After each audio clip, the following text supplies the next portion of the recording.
Hello ನಮಸ್ಕಾರ. Welcome to a day of housewife as a student series. ಇವತ್ತು day 2. As usual ಬೆಳಗ್ಗೆ ಬೇಗ ಎದ್ದು ಎಲ್ಲ ಕೆಲಸನೂ ಮುಗಿಸಿ ನಾನು ಪಟ ಅಂತ ರೆಡಿ ಆಗ್ತಿದ್ದೀನಿ. ಇವತ್ತು ಯಾಕೆ ಇಷ್ಟು ಚೆನ್ನಾಗಿ ರೆಡಿ ಆಗ್ತಿದ್ದೀನಿ ಅಂತ ಗೊತ್ತಿದ್ದೀರಾ? ಅದನ್ನು ಆಮೇಲೆ ಹೇಳ್ತೀನಿ. ಸೊ ಎಲ್ಲ ರೆಡಿ ಆದಮೇಲೆ ಇವತ್ತು ಬ್ಲೇಸರ್ ಹಾಕೋಬೇಕಿತ್ತು.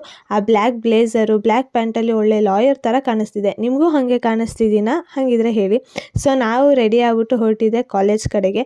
ಬಟ್ ಇವತ್ತು ನಾನು ನಮ್ಮ ಕಾಲೇಜಿಗೆ ಹೋಗ್ತಾ ಇರಲಿಲ್ಲ, SDM ಕಾಲೇಜಿಗೆ ಹೋಗ್ತಾ ಇದ್ದಿದ್ದು. ಯಾಕೆಂದರೆ SDM ಕಾಲೇಜಲ್ಲಿ ನ್ಯಾಷನಲ್ ಲೆವೆಲ್ ಫಿನಾನ್ಸ್ ಕಾಂಪಿಟೇಷನ್ ಇತ್ತು. ಸೊ ಅಲ್ಲಿಗೆ ಪಾರ್ಟಿಸಿಪೇಟ್ ಮಾಡೋಕ್ಕೆ ಹೋಗ್ತಿದ್ವಿ. ಒಳಗಡೆ ಹೋಗ್ತಿದ್ದಂಗೆ ಇನ್ಫ್ರಾಸ್ಟ್ರಕ್ಚರ್ ನೋಡಿ ಫುಲ್ ಸೈಕ್ ಆಗೋದೆ. ದಿನ ನಮ್ಮ ಬಿಲ್ಡಿಂಗ್ ನೋಡಿ ಬೇಜಾರಾಗಿತ್ತು. ಇದು ಯಾವುದೋ ಹೊಸ ಕಡೆ ಬಂದು ನನಗಂತೂ ರೆಸಾರ್ಟಿಗೆ ಹೋಗಿರೋ ಥರ ಫೀಲ್ ಆಗ್ತಿತ್ತು. ಸೊ ಇನ್ಫ್ರಾಸ್ಟ್ರಕ್ಚರ್ ಎಲ್ಲ ನೋಡಾದ್ಮೇಲೆ ನಾವು ಬಂದಿದ್ದೆ ರಿಜಿಸ್ಟ್ರೇಷನ್ಗೆ. ರಿಜಿಸ್ಟರ್ ಮಾಡಿಕೊಂಡು ID ಕಾರ್ಡ್ ಎಲ್ಲ ಈಸ್ಕೊಂಡ್ವಿ. ಒಳಗಡೆ ಸಿಕ್ಕಾಬಟ್ಟೆ ಭಯ ಆಗ್ತಿತ್ತು ಗೈಸ್. ಕಾಂಪಿಟೇಷನ್ ಹೆಂಗಿರುತ್ತೋ ಏನೋ ಅಂದ್ಬಿಟ್ಟು. ನನ್ನ ಟೀಮ್ ಮೇಟ್ ಆಗಿದ್ದಿದ್ದು ತೇಜು. ಸೊ ನಮಗೆ ಯಾವ ರೂಮ್ ಅಲಾಟ್ ಆಗಿದ್ದೋ ಆ ರೂಮ್ ಒಳಗಡೆ ಬಂದು ಕೂತ್ಕೊಂಡು ನಾವು ನಮ್ಮ ಫ್ರೆಂಡ್ಸು ಡಿಸ್ಕಷನನ್ನು ನೆಪದಲ್ಲಿ ಹರಟೆನೇ ಮಾಡಿ ಮುಗಿಸ್ತು. ಸೊ ಅದೆಲ್ಲ ಆದಮೇಲೆ ನಾನು ತೇಜು ಫಸ್ಟ್ ರೌಂಡಿಗೆ ಅಂದ್ಬಿಟ್ಟು ರೆಡಿ ಆಗ್ತಾಯಿದ್ವಿ. ಫಸ್ಟ್ ರೌಂಡ್ ಅಂತೂ ಸಕ್ಕತ್ತಾಗಿತ್ತು. ಕ್ವಿಜ್ ಕಾಂಪಿಟೇಷನ್ ಇತ್ತು. ನಾವಂತೂ ಸಿಕ್ಕಾಬಟ್ಟೆ ಎಂಜಾಯ್ ಮಾಡಿದ್ವಿ. ಸೊ ಫಸ್ಟ್ ರೌಂಡ್ ಆದಮೇಲೆ 15 ಮಿನಿಟ್ಸ್ ಬ್ರೇಕ್ ಇತ್ತು. ಸೊ ಹೋಪ್ಫುಲಿ ಸೆಕೆಂಡ್ ರೌಂಡಿಗೆ ಹೋಗ್ತೀವಿ ಅನ್ನೋ ನಂಬಿಕೆ ಇತ್ತು.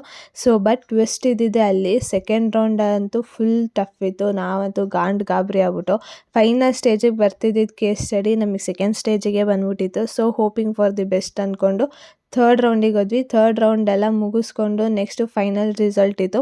ಸೊ ಫೈನಲ್ ರಿಸಲ್ಟಿಗೋಸ್ಕರ ವೆಯ್ಟ್ ಮಾಡ್ತಿದ್ವಿ. ಸೊ ಫೈನಲ್ ರಿಸಲ್ಟ್ ಏನಾಯಿತು, ಯಾರು ಗೆದ್ದವರಿಗೆ ಎಷ್ಟು ಕ್ಯಾಶ್ ಪ್ರೈಸು ಅನ್ನೋದನ್ನ ನಾನು ನೆಕ್ಸ್ಟ್ ವೀಡಿಯೋದಲ್ಲಿ ಹೇಳ್ತೀನಿ. Until then stay tuned.